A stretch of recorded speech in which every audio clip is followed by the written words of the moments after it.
बिस्मिल्लाहिर्रहमानिर्रहीम। आज हम कोवेलेंट बॉन्ड और इलेक्ट्रॉन पेयर बॉन्ड के बारे में पढ़ेंगे। दो एटम्स के दरमियान इलेक्ट्रॉन्स पेयर के म्यूचुअली शेयर होने के नतीजे में जो बॉन्ड बनता है उसे कोवेलेंट बॉन्ड कहते हैं। और दोनों एटम्स स्टेबिलिटी गेन करते हैं और जो शेयर्ड पेयर्स होते हैं इलेक्ट्रॉन्स के वो दोनों पार्टिसिपेटिंग एटम की स्टेबिलिटी के लिए रिस्पॉन्सिबल होते हैं। और ये दो एटम्स मुख्तलिफ भी हो सकते हैं और सिमिलर भी हो सकते हैं। और दोनों एटम अपने इलेक्ट्रॉन्स को शेयर करने के बाद अपने ऑक्टेट को कंप्लीट करते हैं और नियरेस्ट नोबल गैस कॉन्फ़िगरेशन हासिल करते हैं।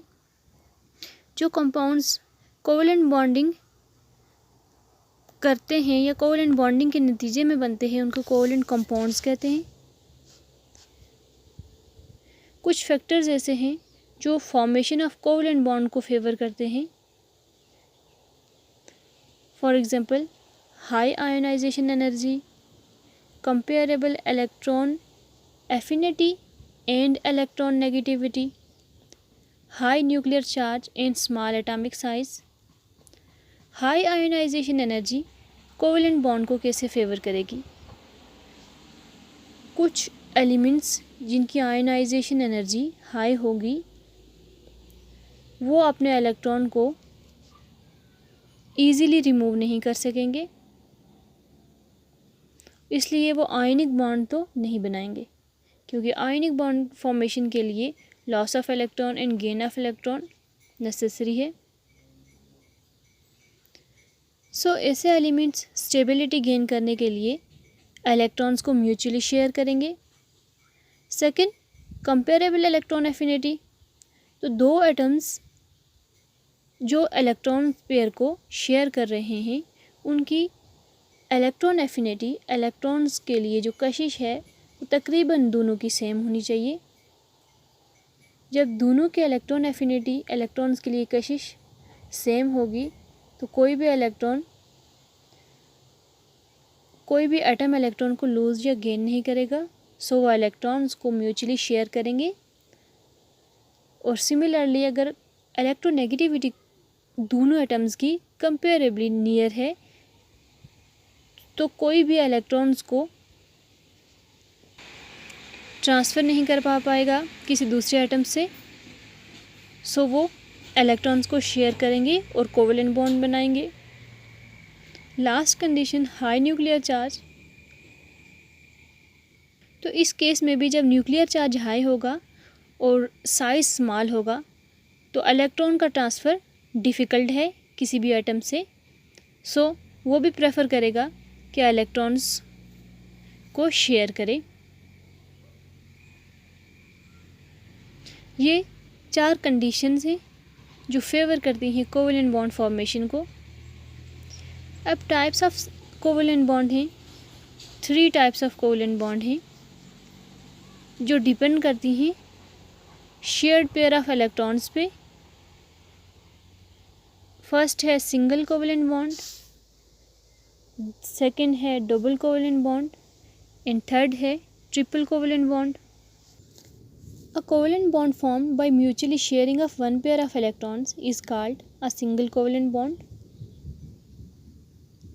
जो covalent bond one pair of electrons को म्यूचुअली शेयर करते हैं उसको सिंगल कोवेलेंट बॉन्ड कहते हैं। One pair means 2 electron. For example hydrogen, एक हाइड्रोजन के वैलेंस शेल में 1 इलेक्ट्रॉन होता है और इसी तरह से दूसरे हाइड्रोजन के वैलेंस शेल में भी 1 इलेक्ट्रॉन होगा। स्टेबिलिटी गेन करने के लिए दोनों हाइड्रोजन्स अपने वैलेंस इलेक्ट्रॉन को शेयर करेंगे और कोवेलेंट बॉन्ड बनाएंगे। कोई एक भी हाइड्रोजन एटम अपना इलेक्ट्रॉन कंप्लीटली ट्रांसफ़र नहीं कर सकता दूसरे को, उनकी इलेक्ट्रोनेगेटिविटी भी सेम है, तो ये दोनों एटम्स मिलकर कोवेलेंट बना लेंगे और दोनों के दरमियान सिंगल पेयर ऑफ इलेक्ट्रॉन है। एक इलेक्ट्रॉन एक एटम से आ रहा है, दूसरा एटम दूसरे एटम से आ रहा है, दोनों मिलके पेयर ऑफ इलेक्ट्रॉन बनाएंगे और शेयर करेंगे और दोनों एटम स्टेबिलिटी गेन करेंगे। सेकेंड टाइप है double covalent bond. The bond which is formed between two atoms due to the mutual sharing of two electron pairs is called double covalent bond or simply a double bond.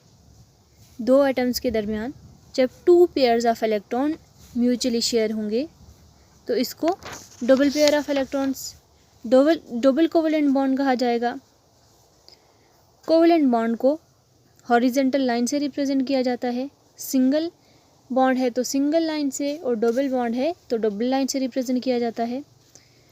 Double covalent bond की example है oxygen O2। Oxygen के valence shell में देखा जाए तो इसके valence shell में 6 electrons होते हैं। इसको अपना ऑक्टेट कंप्लीट करने के लिए मज़ीद 2 इलेक्ट्रॉन्स की ज़रूरत है। सो ये दूसरे ऑक्सीजन के साथ मिलके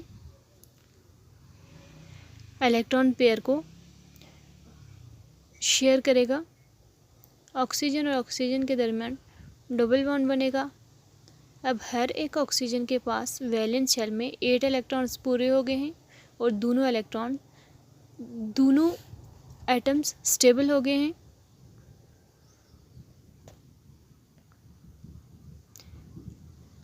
mutually shared pair of electrons दोनों एटम का हिस्सा होते हैं। और अब देखते हैं third type which is triple covalent bond. The bond which is formed due to the mutual sharing of 3 electron pair is called triple covalent bond और simply a triple bond. Triple covalent bond बनाने वाले compound है N2 nitrogen. Nitrogen के valence shell में 5 electron है। Nitrogen को अपना octet complete करने के लिए मज़ीद 3 इलेक्ट्रॉन की ज़रूरत है। 2 नाइट्रोजन मिलके N2 बनाएंगे। 3 पेयर ऑफ इलेक्ट्रॉन्स शेयर होंगे और ये तीनों इलेक्ट्रॉन्स जो एक नाइट्रोजन शेयर करेगा वो दूसरे एटम का भी हिस्सा है और दोनों मिलके अपना ऑक्टेट कंप्लीट कर लेंगे और स्टेबिलिटी गेन कर लेंगे। और ट्रिपल बॉन्ड को 3 लाइन्स से रिप्रेजेंट किया जाता है।